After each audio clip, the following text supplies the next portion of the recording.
lugar que é bom pra mim, é onde eu quiser estar. A estrela ainda brilha, ela é quem vai me guiar. Ser guerreira é minha sina, batalhando pra vencer. Tenho voz pra ser ouvida, tenho sonhos pra viver. Não vão mais conseguir me anular, me calar. Ninguém vai me impedir de cantar e lutar. Seja em casa, no campo, na rua ou na praça. Chega de mordaça, agora eu vou falar. Porque eu sou mulher pra fazer acontecer. Eu sou uma delas, são elas por elas, ocupando os espaços de poder. Na última aula desta semana sobre violência política de gênero, recebemos a Coordenadora Geral de Prevenção de Violência contra as Mulheres do Ministério das Mulheres, Pagu Rodrigues. Olá a todas, todos, todes. Eu me chamo Pagu Rodrigues, eu sou uma mulher indígena. Hoje estou coordenadora geral de prevenção à violência na Secretaria Nacional de Enfrentamento à Violência aqui do Ministério das Mulheres. Tenho uma longa atuação já no movimento feminista, no movimento indígena e em lutas que contemplam aí a questão ambiental. E hoje estou aqui nessa função também de formular, produzir, implementar política para as mulheres em âmbito federal. Hoje a gente vai conversar um pouquinho sobre violência política de gênero, entender, né, melhor o que é esse tipo de violência, que apesar de ser muito antiga no Brasil, né, e nas nossas estruturas de Estado e do fazer da política institucional, mas não só, muito recente a nominação e o reconhecimento desse tipo de violência como um crime, né? A Lei 14.192 de 2021 estabelece normas para prevenir, reprimir e combater a violência política contra a mulher nos espaços e atividades relacionados ao exercício de seus direitos políticos e de suas funções públicas, e para assegurar a participação de mulheres em debates eleitorais, e dispõe sobre os crimes de divulgação de fato ou vídeo com conteúdo inverídico no período de campanha eleitoral. Então, para iniciar, violência política de gênero é aquela que está baseada na diferença entre mulheres e homens, e vinda exatamente de uma sociedade pautada pela misoginia, pelo patriarcado, pelo machismo, e que, sobretudo, atinge as mulheres, né, nas suas inúmeras diversidades e identidades de gênero, né, uma violência que atinge sobremaneira, em sua maioria das vezes, as mulheres. É comum que se debata a criminalização da violência política de gênero sempre a partir da perspectiva institucional da política, qual seja, essa perspectiva eleitoral, que são as mulheres que ocupam os espaços de poder da política institucional, da política eleitoral, que estão eleitas, né, para exercerem seus mandatos nas inúmeras câmaras legislativas, mas também dentro do poder executivo, né, federal, estadual, municipal. E exatamente por ocuparem esse espaço que historicamente não é dado direito às mulheres ocupar, né, dentro da estrutura do patriarcado, é que sofrem violências como forma de as retirar e de as desmotivar a participar dos espaços dessa liderança política. E a gente tem assistido, né, vários casos no Brasil de mulheres que estão eleitas vereadoras, deputadas estaduais, deputadas federais, e que sofreram uma série de assédios sexuais, morais, ameaças em redes sociais, por ocuparem espaços de luta importante. Mas o que a gente tem presenciado também é que essas mulheres que estão sofrendo ameaça nos seus espaços de liderança também são mulheres defensoras de direitos humanos. E as coisas se relacionam, né? Porque dentro de uma estrutura machista e misógina como a que a gente vivencia, enfrentar esses processos significa também se colocar numa posição que a sua liderança vai ser ameaçada pelos homens, né? Só que eu acho que a gente tem outras tantas frentes necessárias desse debate sobre violência política de gênero. E a gente sabe que para debater e aprofundar esse processo é necessário que a gente pense sempre como que essa violência se dá para mulheres indígenas, para mulheres negras, para mulheres lésbicas, para mulheres trans, que ocupam esses espaços, mas não só. Como que essas violências acontecem também para lideranças femininas que não exatamente estão eleitas nos parlamentos ou que ocupam espaços em cargos executivos, né? A gente está num processo, né? A gente tem um grupo de trabalho interministerial hoje, que é coordenado pelo Ministério das Mulheres, em parceria, né, interministerial com o Ministério dos Povos Indígenas, Ministério de Direitos Humanos e Cidadania, de Igualdade Racial, que está formulando uma política nacional sobre enfrentamento e prevenção à violência política de gênero.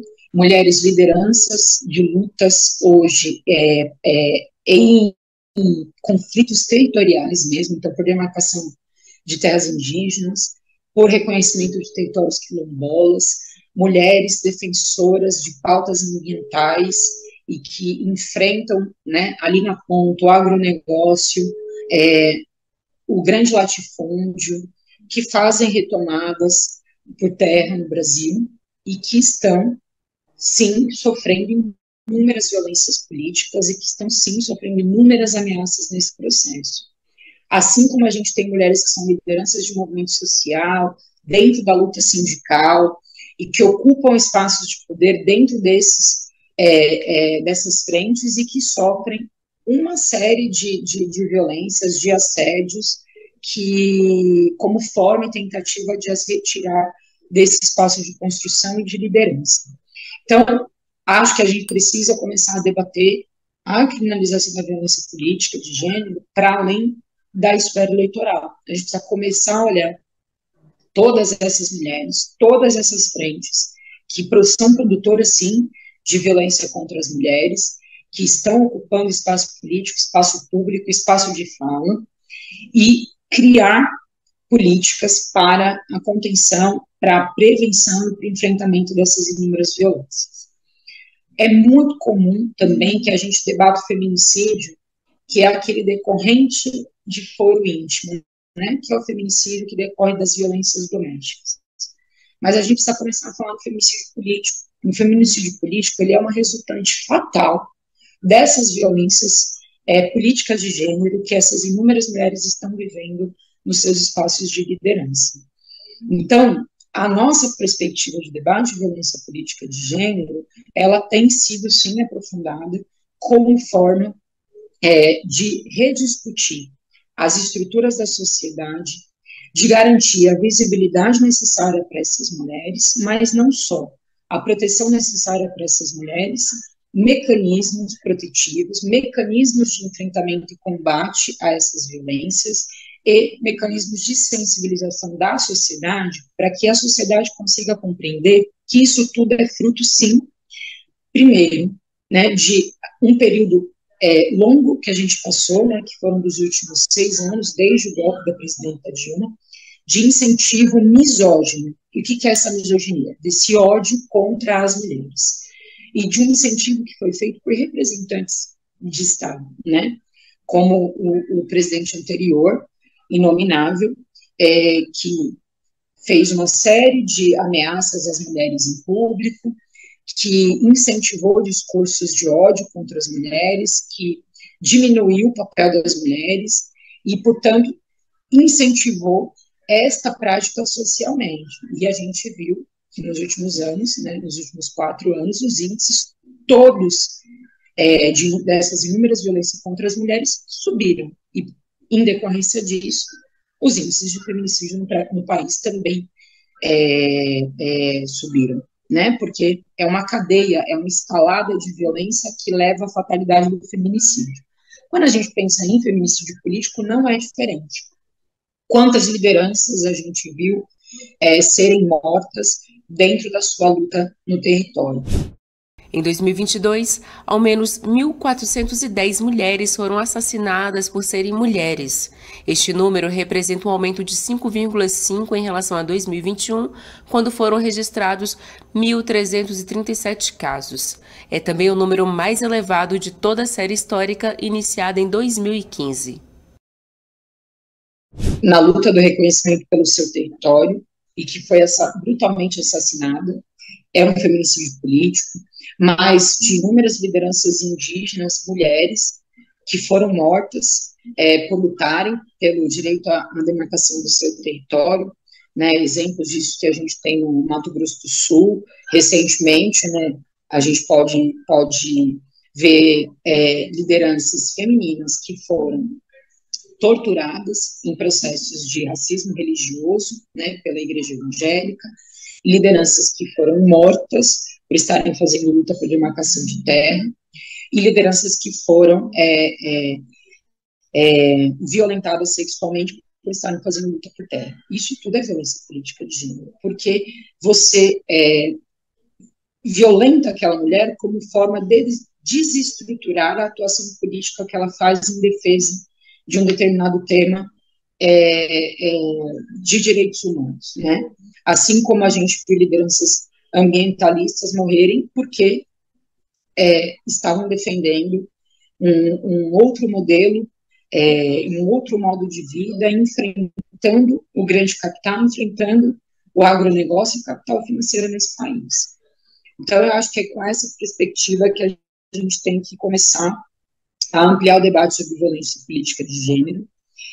As saídas, né, para isso são várias, mas a gente pensa sempre em 3 frentes quando a gente fala em prevenção, né, de violências que tocam as mulheres, que é a prevenção primária, que é aquela primeira prevenção que a gente faz exatamente como disputa social, né, de uma consciência social, de uma mudança cultural que tem que perpassar toda a instituição, todas as instituições, incluindo a rede de ensino, né, a educação no Brasil, que é para impedir que essas violências aconteçam. A segunda, que é a prevenção secundária, que a gente chama, que está pautada exatamente na estruturação da rede de acolhimento dessas mulheres que estão em situação de violência política de gênero, para impedir, né, que elas voltem a sofrer qualquer outro tipo de violência, né? E, portanto, a gente precisa realmente de uma estrutura de Estado preparada para lidar com essas inúmeras tipificações da violência política de gênero, que não são só aquelas cometidas em âmbito eleitoral, né? E, portanto, também a gente precisa ampliar essa perspectiva do tipo penal, que é o que a gente tem hoje de violência política de gênero, que é só eleitoral, né? Ampliar socialmente mesmo. E, conjuntamente com isso, fazer um enfrentamento a esse discurso misógino, que hoje, sobretudo, é ocupado nas redes sociais, no que a gente chama de machosfera, né, pelos grupos de Red Pill, Incel, Blue Pill, que são grupos incentivadores dentro das redes sociais, incentivadores mesmo de violência política contra as mulheres, né? Então, a gente é necessário estruturar essa rede de prevenção secundária para impedir que essas mulheres voltem a sofrer violência. Quando a gente consegue, concretamente, impedir que elas voltem a sofrer essas inúmeras violências políticas, a gente impede também a fatalidade, né, do feminicídio. É disso que se trata.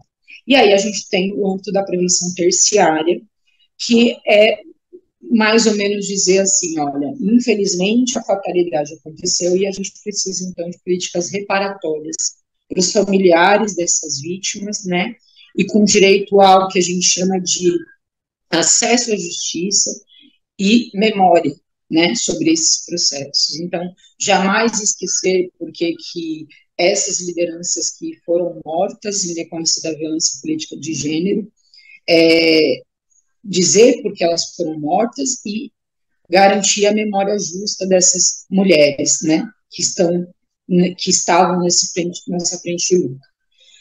Então, eu acho que a gente tem aí, né, uma série de medidas necessárias que estão sendo tomadas com base nessa perspectiva e das quais a gente precisa avançar. Mas, sobretudo, a gente sabe que o projeto de longo prazo que a gente precisa para o Brasil, ele é realmente o de uma redefinição, né, dessa estrutura do patriarcado. Por isso que o feminismo ele é tão importante quando a gente pensa em igualdade de gênero, né? Porque não é só no âmbito da construção de políticas de prevenção à violência, seja primária, secundária e terciária. A gente precisa de um conjunto completo dessas políticas que perpassam a autonomia econômica, que perpassam políticas de incentivo à ampliação das mulheres nos espaços de poder, né, sejam eles espaços eleitorais, sejam eles espaços de direção dos movimentos, dos sindicatos, das organizações de bairro, das organizações sociais. A gente tem que ter política concreta de, no mínimo, 50% da presença de mulher nesses espaços, conselhos e números temáticos que a gente tem no Brasil. E a gente precisa de políticas sociais e protetivas para a atuação dessas mulheres nesses inúmeros espaços. Então, eu acho que esse é o conjunto, né, com o qual também esse DTI de enfrentamento e prevenção à violência política contra as mulheres e de gênero tem se proposto a atuar e deve, né, apresentar no próximo período uma política nacional mais completa para o enfrentamento a essas inúmeras violências e para discutir com a sociedade. A gente sabe a importância que representantes de governo têm nessa discussão, então ter um presidente hoje como Lula que vai, né, em rede nacional e diz, olha, violência contra as mulheres não pode, é fundamental para que as pessoas consigam ter um mínimo de sensibilização e consciência sobre essas violências e não as reproduzam, né? Da mesma forma, o Ministério das Mulheres lançou uma campanha Brasil Sem Violência contra a Mulher, é Brasil com Respeito, que é para iniciar esse diálogo, esse enfrentamento a essa misoginia, a essa machosfera que foi criada e que tem uma atuação fortíssima em redes sociais, que é para começar mesmo uma sensibilização.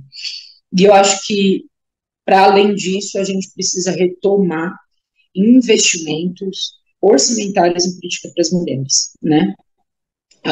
Durante o governo Dilma, havia um orçamento projetado de 527 milhões para execução em política para as mulheres, que foi reduzido na gestão do governo Bolsonaro, né, para 23 milhões, com isso que a gente inicia, né, o primeiro ano do governo Lula e desse Ministério das Mulheres, e que a gente sabe que não é suficiente, não dá nem para começar um debate concreto de mudança na vida das mulheres. Então, a recomposição orçamentária, de orçamento mulher mesmo, orçamento de política para as mulheres é fundamental para a gente retomar a perspectiva de política para as mulheres. E a capilarização da rede de prevenção e enfrentamento à violência, assim como a concretização, né, do Pacto de Prevenção aos Feminicídios, que será levado à frente como meta desse governo e que será pactuado com estados, com municípios, com metas para a redução de todos esses índices de violência e para, vamos dizer assim, estancar o número de feminicídios no Brasil. Eu acho que nesse momento é o que a gente pode tirar, assim como aula, como perspectiva. Espero que vocês possam, né, aí depois desse curso, aprofundar melhor todos esses conteúdos, acessar, né, tudo o que a gente tem feito no Ministério das Mulheres nesse sentido, e aprofundar o relatório que a gente vai lançar do GTI, com todo esse diagnóstico sobre violência política de gênero no Brasil. Mas a gente tem inúmeros institutos aí que podem, que eu vou deixar aqui de referência para que vocês olhem, né, essas pesquisas, esse levantamento que tem sido feito sobre o que é violência política, como o Instituto Marielle. Vocês podem olhar também o Fórum Suprapartidário, né, que é um fórum que reúne vários partidos, as lideranças femininas que têm feito, né, esse debate em âmbito nacional e internacional sobre violência política de gênero. A gente tem estudos do Conselho Nacional de Justiça, notas técnicas que foram produzidas pelo Observatório de Violência de Gênero no Brasil, que são materiais importantes a serem consultados para a gente pensar a ampliação dessa perspectiva. Acho que é isso, a gente se vê numa próxima. Contem aqui conosco. Um abraço. Prevenção à violência política de gênero foi o tema desta aula com a Coordenadora Geral de Prevenção de Violência contra as Mulheres do Ministério das Mulheres, Pagu Rodrigues. Compartilhe esta e outras aulas do TV Elas por Elas Formação com as suas companheiras. É de segunda a sexta-feira, sempre às 4 da tarde, aqui na TVPT. Reveja esta e outras aulas na playlist TV Elas por Elas Formação, no canal da TVPT no YouTube ou em formato de podcast no Spotify.